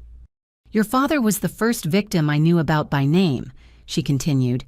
When I found those targeting documents in Thomas's files, I promised myself that someday I would make sure David Morrison's death had meaning. The foundation will provide legal assistance, medical care, and financial support for families whose lives have been destroyed by corporate environmental crimes. 6 months later, I stood in a federal courthouse as Judge Patricia Martinez sentenced Thomas Whitmore to life in prison without the possibility of parole. the terrorism charges combined with RICO violations and multiple counts of murder. The stress-related deaths of contamination victims had resulted in the maximum possible sentence under federal law. Thomas sat silently as the judge read his sentence, his arrogance finally replaced by the reality of spending the rest of his life in a federal penitentiary. He would never again attend country club dinners or humiliate people he considered beneath him. He would never again profit from other people's suffering. But the most satisfying moment came when Judge Martinez addressed the impact statements from Thomas's victims. Families from across the country had come to Boston to describe how Thomas's crimes had affected their lives. The children born with developmental disabilities, the parents who died from contamination-related cancers, the communities whose drinking water had been poisoned by his cover-ups. I read my father's impact statement last describing David Morrison as a gentle man who'd built an honest business and trusted in the goodness of other people. A man who'd been targeted for destruction because his integrity threatened a criminal empire built on deception and environmental terrorism. Thomas Whitmore didn't just steal my father's money, I concluded. He murdered my father with chemical weapons, then blamed my father for his own death. But today, David Morrison's memory will outlive Thomas Whitmore's empire. The foundation bearing my father's name will protect future families from the kind of environmental terrorism that destroyed ours. As Thomas was led away in shackles, he looked directly at me for the first time since that dinner at the country club. But instead of the smirk I remembered, his face showed only the hollow expression of a man who'd finally learned that some garbage burns empires down and empires built on poisoned ground burn hottest of all. 6 months after Thomas's sentencing, I stood in the conference room of Davidson and Associates looking out at Boston Harbor while preparing for what had become our weekly victim advocacy meeting. The Corporate Accountability Division had grown from just me to a team of 15 investigators, environmental specialists, and victim advocates. We'd helped recover over $200 million for families affected by corporate environmental crimes, and our work had led to federal charges against 12 other companies involved in contamination cover-ups. The David Morrison Foundation, funded by Patricia's divorce settlement and donations from grateful families, had become one of the most effective advocacy organizations in the country. We'd helped pass new federal legislation requiring real-time monitoring of contaminated sites, established medical screening programs for contamination victims, and created a database that helped investigators identify patterns of corporate environmental terrorism. My phone buzzed with a text from Agent Chen. Meridian site cleanup ahead of schedule. Schools will reopen next month with full safety certification. Thought you'd want to know the 800 kids are finally safe. 800 children who would never know how close they'd come to lifelong disability because of Thomas's greed. Their safety was the real victory. In this case, not Thomas's imprisonment or my professional vindication, but the fact that those kids could attend school without breathing chemical weapons residue. Patricia knocked on my conference room door carrying a folder of new case files. Her transformation from trophy wife to victim advocate had been remarkable. Without Thomas's psychological abuse and constant threats, she'd rediscovered the environmental scientist she'd been before her marriage. Brilliant, determined, and absolutely fearless when it came to protecting families from corporate contamination. We've got 17 new cases this week, she said, setting the files on my desk. 3 from Texas involving oil companies, 2 from Michigan involving auto manufacturers, and 12 from various states involving real estate developers. Word is spreading that we actually win these fights. Any involving weapons contamination. 2 possibles. The Texas sites have unusual chemical signatures that match classified military compounds, and one of the Michigan locations was a former government research facility. I've already contacted Agent Chen about federal review. The terrorism prosecution had opened doors that no private investigation could have accessed. Federal agencies that had once protected corporate secrets were now actively investigating environmental cover-ups, understanding that concealed contamination represented potential national security threats. There's something else, Patricia continued. Marcus has been released from federal prison after serving 18 months. He's been asking through his attorney if you'd be willing to meet with him. I looked up from the case files, surprised. Why now? Apparently, he's been working on victim restitution programs while in prison. His attorney says he's identified assets that could provide additional compensation for families affected by Thomas's crimes. He needs signatures from lead victims to access trust funds that were hidden in offshore accounts. The thought of seeing Marcus again brought back memories. I'd tried to suppress the betrayal, the humiliation, the realization that 18 months of my life had been based on lies. But if meeting with him could help other families recover money they needed for medical treatment or contamination cleanup, my personal feelings were irrelevant. Set up the meeting, I decided. But make it official witnesses' recordings, legal documentation. I'm not interested in personal reconciliation, but if he has information that helps victims, I'll work with him. 2 weeks later, I sat across from Marcus in a federal building conference room with attorneys for both sides, present and court reporters documenting every word. Prison had changed him. He'd lost the entitled arrogance that had once defined his personality, replaced by something that looked like genuine remorse. Kylie, he began, I know there's nothing I can say that will undo what I did to you. The betrayal, the espionage, the way I used your feelings to steal information from your firm.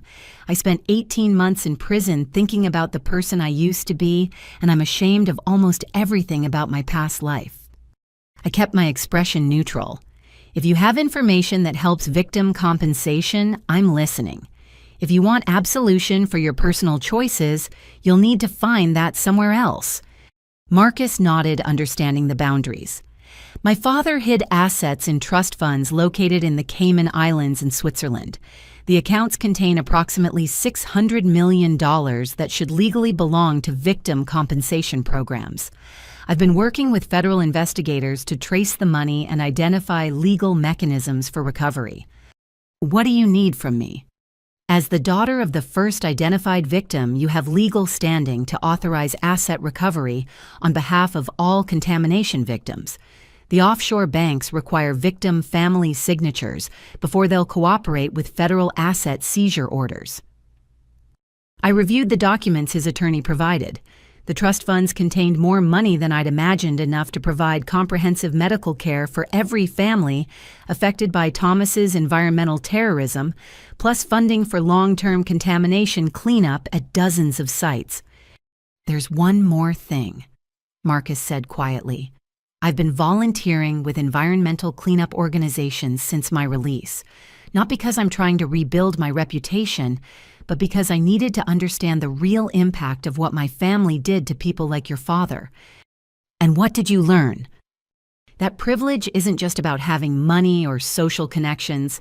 It's about having the power to destroy people without consequences, and I use that power against you in ways that I'm still learning to understand. Your father didn't just lose his business. Because of contamination, he lost his faith in the goodness of other people. That betrayal of trust is something I helped perpetuate. I studied Marcus's face, looking for signs of manipulation or self-serving motivation. What I saw instead was something I'd never seen from him before: genuine understanding of the harm he'd caused. I can't forgive you, I said finally. Not for the betrayal, not for the espionage, and especially not for how you used my feelings against me.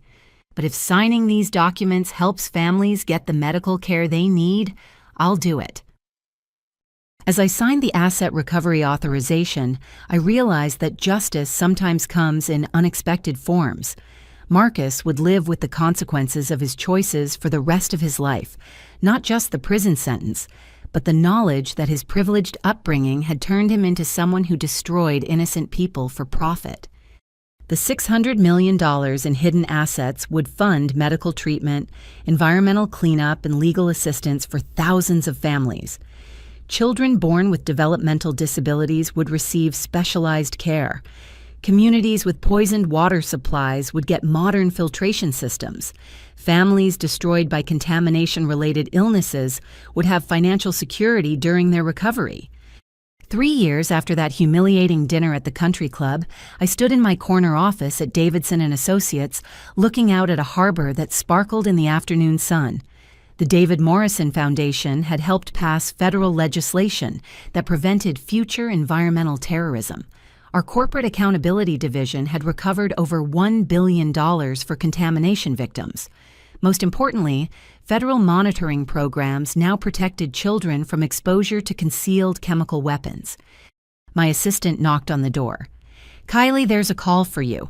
A woman in California whose family was affected by contaminated land sold by a company called Pacific Environmental Solutions. She says the contamination patterns match what happened in the Whitmore cases. Another corporate environmental criminal, another family destroyed by greed and cover-ups. But this time, they'd called the right person. The David Morrison Foundation had built a network of investigators, advocates, and federal contacts who could move quickly to protect victims and expose perpetrators.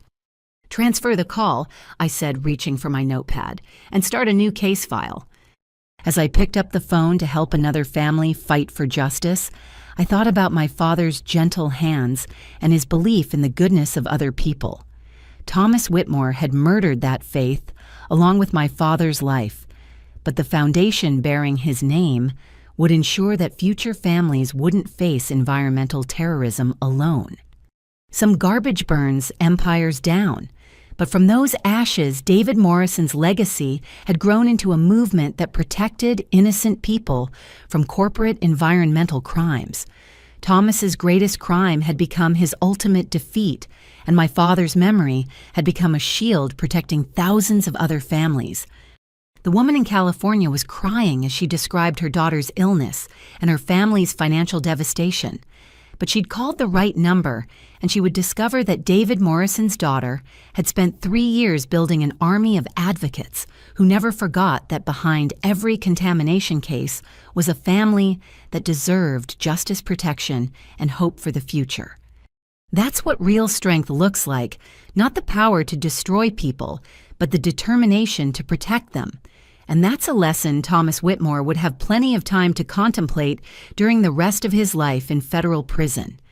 Have you ever experienced a moment when someone's cruelty actually made you stronger? When someone underestimated you so completely that their attack became the catalyst for your greatest victory? I'd love to hear your stories of turning betrayal into triumph in the comments below.